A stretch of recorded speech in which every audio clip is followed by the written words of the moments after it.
નો hero લોખંડી પુરુષ ક્યારે નમ્યો નથી અને નમવાનો પણ નથી અને ઝૂકવાનો પણ નથી. પછી બધાને જ કરાવી દેશું. હા ને, થોડી વાર તો બીજા બધા સમજી લો કે આપણે ચૈતરભાઈ નું સ્વાગત જ કરી રહ્યા છે. મારા શબ્દોથી હું સ્વાગત કરું છું કે આપણા આ આદિવાસી સમાજમાં આજે વીર પુરુષ માનીએ, લોખંડી પુરુષ માનીએ તો એ ચૈતરભાઈ છે. કોણ છે? ચૈતરભાઈ. એક જ ચાલે ચૈતરભાઈ, ચાલે એક જ ચાલે ચૈતરભાઈ, ચાલે એક જ ચાલે ચૈતરભાઈ, ચાલે. એવા ચૈતરભાઈ આ લીંબડી તાલુકાના ડુંગરી ગામમાં આપણે આ સભામાં ઉપસ્થિત થયા છે. એમનો દિલથી હૃદયથી આભાર માનું છું. અને મારી સામે કોઈ જિલ્લા પંચાયત લડવા વાળા, કોઈ તાલુકા પંચાયત લડવા વાળા, કોઈ ધારાસભ્યનું પદ પણ લડવા વાળા અને કોઈ સરપંચ પણ લડવા વાળા તમામ આગેવાનો, વડીલો, યુવાઓ, ભાઈઓ, તમે ખૂબ કિંમતી સમય કાઢીને, તમારો કિંમતી સમય કાઢીને આવા વરસાદમાં પણ ઉપસ્થિત રહ્યા છો. નરેન્દ્ર મોદી જ્યારે આવે ત્યારે ગાડીઓ ભરીને ભાડા આપીને એમને રોજ આપીને બોલાવવામાં આવે છે. બોલાવવામાં આવે કે નથી આવતા? અત્યારે તમે કોઈએ આપણને ભાડું આપ્યું નથી. આલ્યું છે કોઈને? આજે આપણે આ ગુજરાતમાં પરિવર્તન કરવા નીકળ્યા છે, બદલાવની લહેર લઈને નીકળ્યા છે. આ દાહોદમાં તાલુકા પંચાયત, જિલ્લા પંચાયત આવશે એના માટે અત્યારથી જ આ તમારી લહેરખી દેખાઈ રહી છે. જીતી જઈશું. જીતશો ને? કેટલા જણ જીતવા નીકળ્યા છે? આપણે તાલુકા પંચાયત, જિલ્લા પંચાયત લેવાની છે અને ત્યારબાદ ગુજરાતનો કિલ્લો સર કરવાનો છે.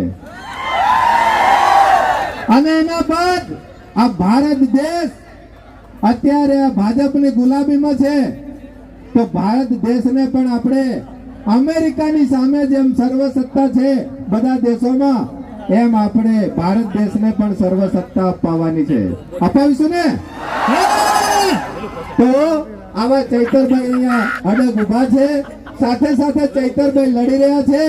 તમે બધા એમનું પીઠબળ છો, પણ મારી તમને બધાને એક વિનંતી છે. અહીંયા આવ્યા છે એમને કે અહીંથી જઈને ઘરે જઈને પણ એવો સંકલ્પ કરજો કે આ ભાજપ વાળા નરેગા આખું ખાઈ ગયા કે નથી ખાઈ ગયા? આ ભાજપ વાળા જીએસટી લાયક નથી લાયા? સાથે સાથે આ ચૈતરભાઈએ જે ટ્રાયબલ યોજનાનું બોગસ કાઢ્યું હતું, 6 કચેરી બોગસ નીકળી હતી, બધાને ખબર છે ને? તો એ પણ અત્યારે પણ આ ટ્રાયબલમાં બોગસ ચાલે છે સાહેબ.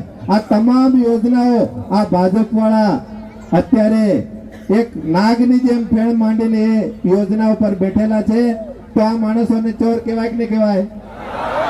કેટલા જણ કે છે ચોર માને છે?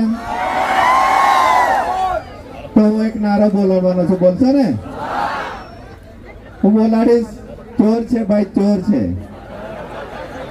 ચોર છે ભાઈ, ચોર છે, ચોર છે ભાઈ, ચોર છે,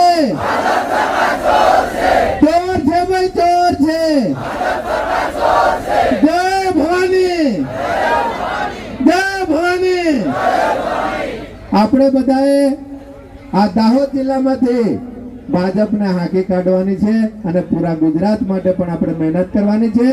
આ પ્રોગ્રામ છે સાહેબ સ્નેહ મિલનનો અને સાથે સાથે ગુજરાત જોડો જનસભાનો પણ આ કાર્યક્રમ છે. ત્યારે અહીંયા જે પણ લીડરો જોડાવાના છે બધાને મારી વિનંતી છે કે એ લીડરો માટે પણ તમારે સમય આપવાનો છે. એ લીડરો ચૈતરભાઈના હાથે ખેસ પહેરવાના છે અને એ લીડરો એવા બનાવીશું આપણે કે આ ભાજપની ગુલામીમાં રહે નહીં. એવા બનાવશો ને? આપણે આવા લીડરો અત્યારે હોદી રહ્યા છે અને એ લોકો સામે ચાલીને આવી રહ્યા છે. જે પણ લીડરો આવશે એમને આપણે માન સન્માન આપીશું. સાથે સાથે જે ખેસ પ્રક્રિયા પૂરી કરીને ચૈતરભાઈનું ભાષણ શરૂ થશે.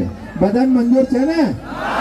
પહેલા ખેસ પહેરાવી દઈશું પછી ચૈતરભાઈનું ભાષણ સાંભળવાનું છે. આપણા અડગ મનના માનવી ચૈતરભાઈને દરેક જણ શાંતિથી સાંભળો એવી વિનંતી સાથે મારી વાણીને વિરામ આપું છું. નમસ્કાર, જોહાર. બીજી એક વાત એ છે કે ઓબીસી સમાજ, એસટી સમાજ અને એસસી સમાજ માટે ચૈતરભાઈ ખાસ લડ્યા છે, બધાને શિષ્યવૃત્તિ અપાડી છે.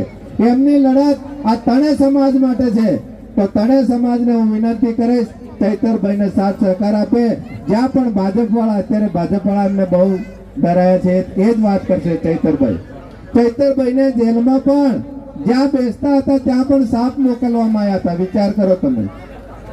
આ તમારા માટે લડત ચૈતરભાઈ લડી રહ્યા છે અને એની સાથે સાથે અમે પણ તમારા માટે લડી રહ્યા છે. તો તમારો પણ એક અવાજ બનવો જોઈએ કે અમે ચૈતરભાઈ બનીએ. બનશો ને બધા? તો એટલી જ આશા રાખું છું, તમારા ગામમાં ભાજપ વાળો હોય એમને આજથી જ જઈને કહી દેજો કે અમે પરિવર્તનમાં જોડાઈ ગયા છે. અને એને કહેજો કે હવે ભ્રષ્ટાચાર બંધ. કહી દેશો ને? આજથી બંધ કરી દે ને તો જેલના સળિયા ગણવા પડશે. આટલું કઈ મારી વાણીને વિરામ આપું છું. જય માતાજી. ખૂબ ખૂબ